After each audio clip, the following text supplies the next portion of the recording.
Hey everybody, welcome back. Ready for another deep dive? Always. Awesome. Today we're jumping into the world of Chinese animation.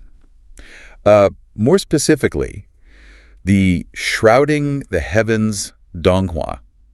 Now, I know Donghua might sound unfamiliar to some people. Yeah, it's just the term for Chinese animation. Exactly. And this particular series is based on a super popular web novel, like insanely popular. Oh, yeah, hugely popular. It's actually part of a trilogy. Oh, wow. By this author, Chen Dong. Each series is set in the same universe, but like at different times. So it's like a big shared universe. Yeah. Okay, cool.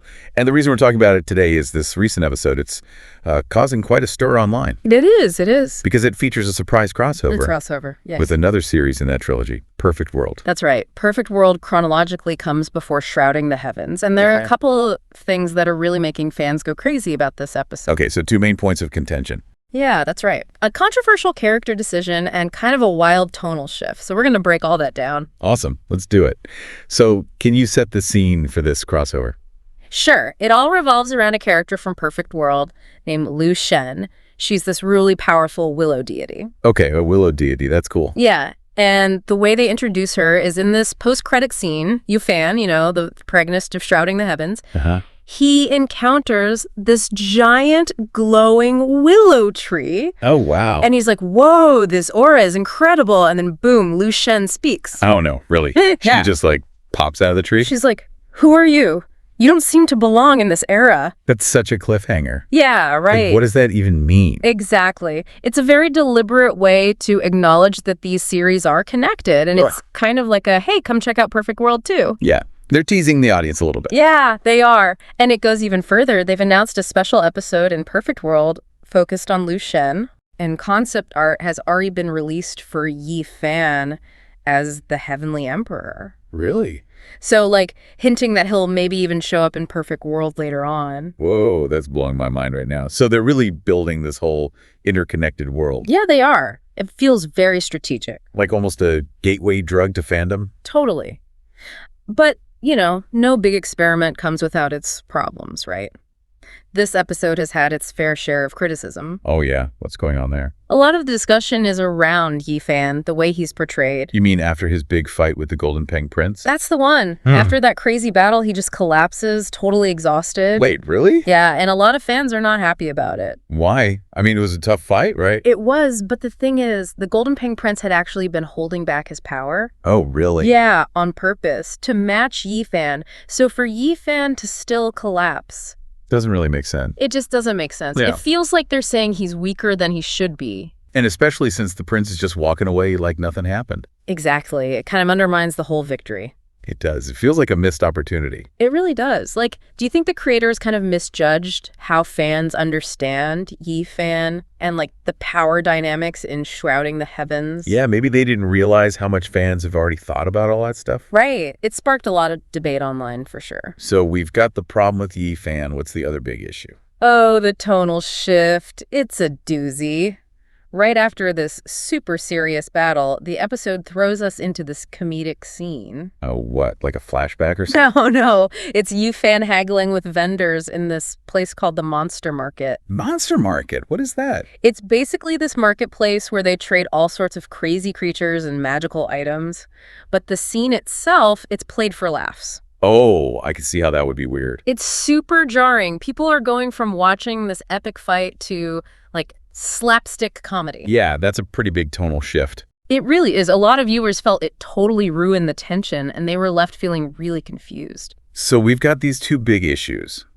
Yi Fan's portrayal and the weird shift to comedy. Are fans going nuts online? Oh, yeah. People are calling for a remake, criticizing the creative team. They're saying this episode just doesn't respect the source material. So it sounds like a real disconnect between what the creators wanted to do and how the fans are reacting.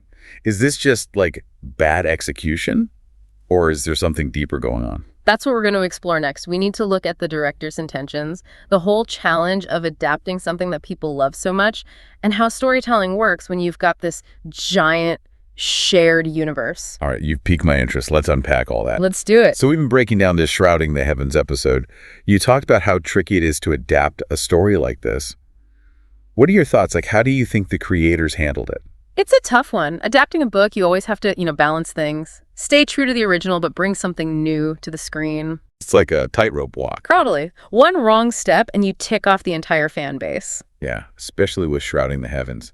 These fans are, like, hardcore. Yeah, they are. They've been reading this story, discussing it, forming opinions about the characters for years, like really strong opinions. So when something like Yi fan collapsing happens, it's not just like a small thing for them. No, it feels like you're not getting it, Yeah. Like you don't understand who he is. And it's not just nitpicking. It really affects how you feel about the story. Yeah, like if you don't believe the stakes are real or the characters are actually strong, then why would you care? Right. Exactly. And then you've got the tonal shift, which we talked about, the whole monster market thing. The monster market. Yeah. Sticking this funny scene right after the battle, it just felt so weird to a lot of people. I get it. It's like reading this super intense mystery novel, and then boom, the detective starts telling jokes. Exactly. It just throws you off, right? Yeah, totally. It makes you wonder if the creators even get what the original story was about. It does. So could they have done it differently? I mean, is there a way to do crossovers or add humor without making the fans mad? Yeah, definitely. I think it's all about balance and how you do things. So no more random goofy scenes in the middle of epic fights. Probably not. The key is whatever you add, it has to help the story, not hurt it. It's got to feel like it belongs there. Right, like it's a part of that world, Yeah. It's like adding spices to food, right?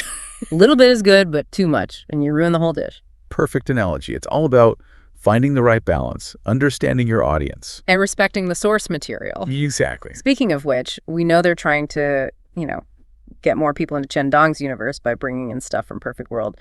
Do you think that's a good idea? Like long term? That's a really good question. I mean, yeah, getting new viewers is great, but you don't want to lose your old ones. Right. You can't just change everything to please everybody. Exactly. The best adaptations, they find that sweet spot where they're true to the original, but also add their own creative spin. Like maybe the early seasons of Game of Thrones. Yeah. They were really close to books, but they also weren't afraid to change things if it made the story better. Right. And I think that's what made it so good. So that's what Shrouding the Heavens needs to figure out. I think so. They got to listen to what the fans are saying. Acknowledge the issues. And be willing to adjust, to change their approach. It's about respect, right? For the source material and for the audience. Absolutely. These fans are so passionate about this story, they deserve an adaptation that gets it.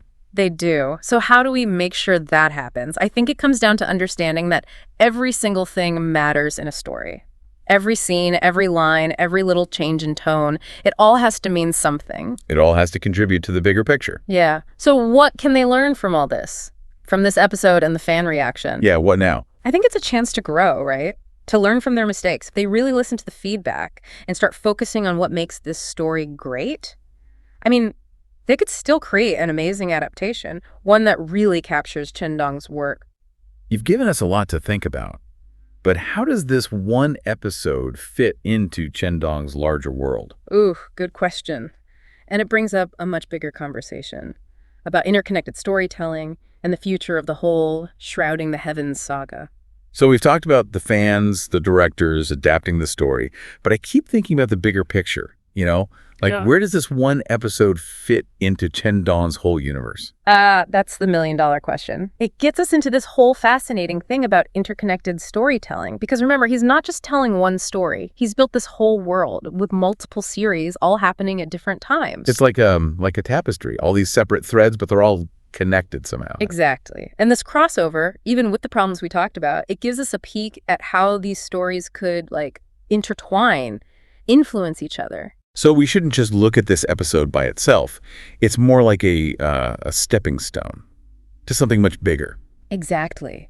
It's about setting up the rules of the universe, teasing us with what could happen later on. Think about it. We could see more crossovers, characters from different series meeting up, changing each other's destinies. It could completely change how we experience these worlds. It's like those scenes at the end of superhero movies, right? Mm-hmm. Where they hint at the next big team up. Yes. Exactly like that. It gets you excited for what's coming next. And that's what makes this Shrouding the Heavens episode so interesting, even with the issues. It's like they're experimenting, saying, hey, we're going to try something new here. And that's cool. They're trying to build something really complex, and that comes with risks. It's a learning curve for the creators and the fans. So what happens now? Will people remember this episode as a mistake? Or like a bold move that actually makes Shrouding the Heavens better? It feels like we're at this turning point. We are. And that's exciting. The creators, they've got this chance now to listen, to change things, and maybe do something really special.